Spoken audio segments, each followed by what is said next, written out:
آج کی اس معلوماتی گفتگو میں خوش آمدید۔ آج ہم تاریخ اسلام کے ایک انتہائی بنیادی بلکہ یوں کہیے کہ سب سے اہم ماخذ کا جائزہ لینے جا رہے ہیں، جسے عام طور پر حدیث جبریل کہا جاتا ہے۔ دیکھیے، یہ کوئی معمولی واقعہ نہیں ہے، بلکہ یہ ایک ایسا مکمل فریم ورک ہے جس نے صدیوں سے ایک پورے عقیدے کی بنیادوں کو کھڑا کیا ہوا ہے۔ ذرا سوچنے کی بات ہے کہ کیسے صرف ایک تاریخی مکالمہ، ایک سوال جواب کی نشست اتنی گہرائی کے ساتھ پورے دین کا نقشہ کھینچ سکتی ہے۔ تو چلیں بنا کسی تاخیر کے اس موضوع کی گہرائی میں اترتے ہیں اور دیکھتے ہیں کہ یہ تاریخی واقعہ کس طرح ہمارے عقائد، اعمال اور روحانیت کو ایک ہی لڑی میں پرو دیتا ہے۔ اصل کہانی کی طرف بڑھنے سے پہلے ذرا آج کے اس سفر کے خدوخال پر ایک سرسری سی نظر ڈال لیتے ہیں۔ ہم اس پوری بات کو 6 حصوں میں دیکھیں گے۔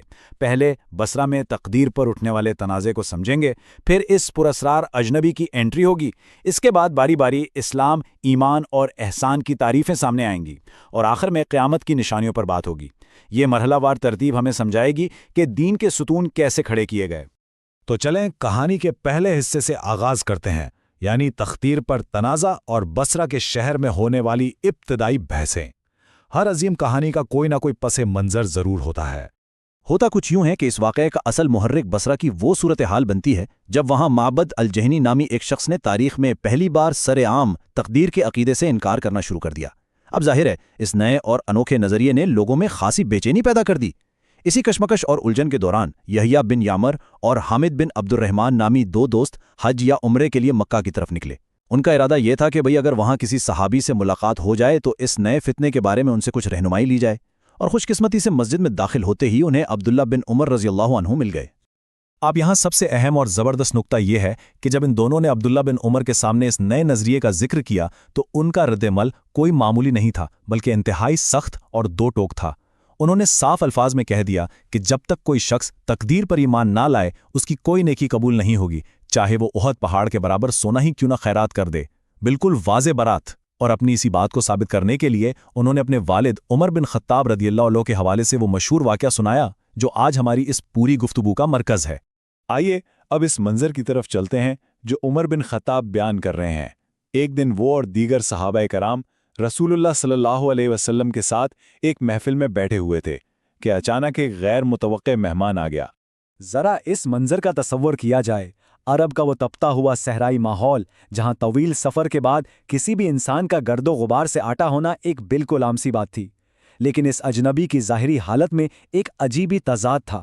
اس کے کپڑے انتہائی سفید اور بال گہرے سیاہ تھے، اس پر سفر کی کوئی تھکاوٹ، کوئی گرد موجود نہیں تھی، لیکن کمال کی بات یہ ہے کہ محفل میں بیٹھا کوئی ایک شخص بھی اسے پہچانتا تک نہیں تھا۔ یہ ظاہری تضاد ہی بتا رہا تھا کہ آج کچھ غیر معمولی ہونے والا ہے۔ اور اس اجنبی کا انداز دیکھیے، اس قدر بے تکلف اور براہ راست کہ وہ صرف آ کر بیٹھا ہی نہیں بلکہ اس نے نبی صلی اللہ علیہ وسلم کے بالکل قریب جا کر اپنے گھٹنے آپ صلی اللہ علیہ وسلم کے گھٹنوں سے ملا دیے اور اپنے ہاتھ آپ صلی اللہ علیہ وسلم کی رانوں پر رکھ دیے۔ یہ قربت اور بیٹھنے کا یہ مخصوص انداز دکھا رہا تھا کہ اس کے پاس کچھ انتہائی اہم سوالات ہیں اور وہ پوری توجہ چاہتا ہے۔ بس پھر کیا تھا، اس نے اپنا پہلا سوال داغ دیا۔ یہاں سے گفتگو کے تیسرے حصے کا آغاز ہوتا ہے، جہاں اجنبی شخص نے سب سے پہلا سوال پوچھا، اے محمد، مجھے اسلام کے بارے میں بتائیے۔ یہیں سے دین کے ظاہری ڈھانچے کی وضاحت شروع ہوتی ہے۔ اس سوال کے جواب میں اسلام کے ان 5 بنیادی ارکان کا ذکر کیا گیا۔ اگر ہم غور کریں تو یہ سب کے سب انسان کے ظاہری اور جسمانی اعمال ہیں۔ زبان سے کلمے کا اقرار، جسم سے نماز، مال سے زکوٰۃ، بھوک پیاس سے روزہ اور سفر کے ذریعے حج۔ لیکن اس موقع پر صحابہ کے لیے جو بات سب سے زیادہ حیران کن تھی وہ جواب نہیں تھا بلکہ اس اجنبی کا رد عمل تھا۔ جواب سن کر وہ بولا، آپ نے سچ فرمایا۔ اب صحابہ حیران رہ گئے، مطلب بندہ خود ہی سوال پوچھ رہا ہے اور خود ہی تصدیق کر رہا ہے کہ ہاں جواب بالکل ٹھیک ہے، جیسے وہ پہلے سے ہی سب کچھ جانتا ہو۔ اس حیرت انگیز صورتحال کے بعد اجنبی نے اپنا دوسرا سوال سامنے رکھا، اب مجھے ایمان کے بارے میں بتائیے۔ اور یہاں گفتگو ظاہری اعمال سے نکل کر اندرونی اور باطنی عقائد کی طرف مڑ گئی۔ ایمان کے جواب میں 6 بنیادی عقائد بتائے گئے۔ ان تمام باتوں کا تعلق سیدھا انسان کے دل، اس کی سوچ اور اندیکھی حقیقتوں پر یقین رکھنے سے ہے۔ لیکن یہاں ایک بات جو خاص طور پر غور طلب ہے وہ اس فہرست کا آخری حصہ ہے، تقدیر پر ایمان لانا، چاہے اس میں بھلائی ہو یا برائی۔ یاد آیا کچھ؟ جی ہاں، بالکل یہی وہ خاص نقطہ تھا جس پر بصرہ میں تنازع کھڑا ہوا تھا۔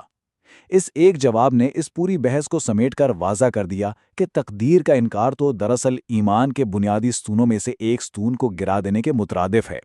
تو یہاں اس فرق کو سمجھنا بہت ضروری ہے۔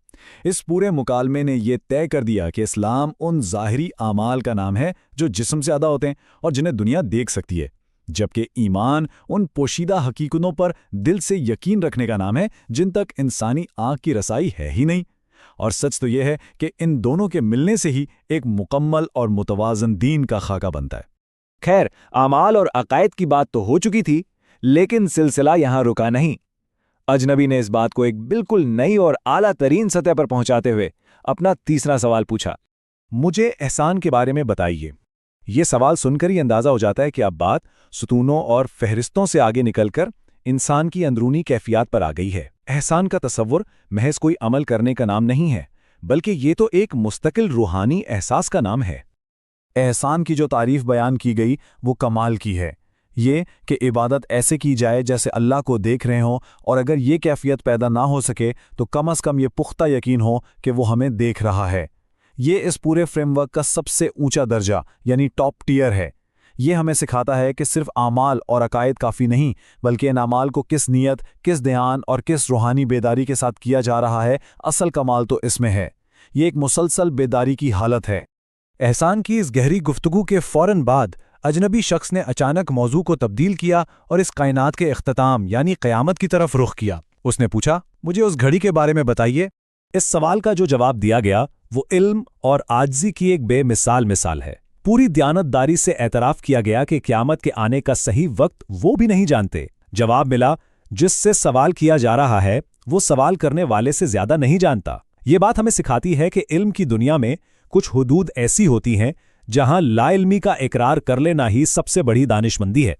وقت بتانے سے معذوری کے بعد اجنبی نے کہا، اچھا تو پھر اس کی علامات ہی بتا دیں۔ اس کے جواب میں جو نشانیاں بتائی گئیں وہ انتہائی گہری اور استعاراتی ہیں، جیسے سماجی رشتوں کا الٹ جانا اور معاشرے کے سب سے پسماندہ اور محتاج لوگ اچانک اتنی دولت کے مالک بن جائیں کہ بڑی بڑی عمارتیں بنانے میں ایک دوسرے پر فخر کرنے لگیں۔ یہ معاشرے میں آنے والی ایک بہت بڑی اتھل پتھل اور اقدار کے بدل جانے کی طرف اشارہ تھا۔ ان تمام سوالات اور جوابات کے بعد یہ غیر معمولی ملاقات اچانک اپنے انجام کو پہنچتی ہے۔ وہ پورا اسرار اجنبی وہاں سے اٹھ کر چلا جاتا ہے۔ محفل میں ایک گہرا سکوت چھا جاتا ہے۔